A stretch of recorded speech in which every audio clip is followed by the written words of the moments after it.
In today's video, I'm going to teach you how to use Trello for social media planning, a powerful tool that can streamline your workflow and keep your content organized. To begin, navigate to Trello.com, your gateway to effortless organization. Once you're there, look to the top right corner of your screen. Click on your profile picture and a selection menu will appear. From this menu, choose Create Workspace.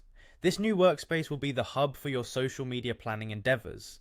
When naming your workspace, think of something that captures its core purpose. Titles such as Social Media HQ or Your Brand Marketing work wonderfully, giving a clear indication of what this space is all about. Once you have created your workspace, it's time to build a board. A board is like a blank canvas where all your ideas will come to life. Name one of your board's social media planner. This will serve as your centralized planning station. Depending on the complexity of your social media strategy, you can opt for a single board encompassing all platforms, or you can choose to have a specific board for each platform you use, such as Facebook or Instagram Planner. Next, it's important to create lists that represent your content workflow. A well-structured workflow can make all the difference. A basic workflow might include ideas, in progress, ready to post, scheduled, posted, and archive.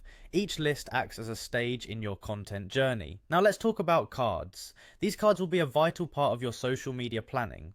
Each card represents one post idea or campaign. On these cards include essential information such as the post caption or script.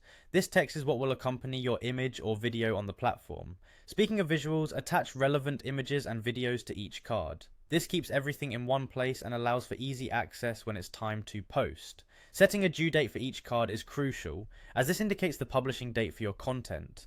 Additionally, assign each card to a team member who will be responsible for its completion. This helps delegate tasks efficiently and ensures accountability. Creating a checklist on your cards can also be helpful. A checklist might include tasks such as write, design, schedule, and publish, ensuring all aspects of your content creation process are covered. Labels are another key feature. Use them to categorize your content by platform, theme, or content type. Examples include promo, engagement, or educational. This aids in quickly identifying what each piece of content aims to achieve. To further enhance functionality, connect tools with power-ups such as Canva for design or Google Calendar for scheduling. These integrations can provide seamless workflow enhancements. And there you have it, a comprehensive guide to using Trello for social media planning. With these steps, you'll be well on your way to organizing your content like a pro. Happy planning!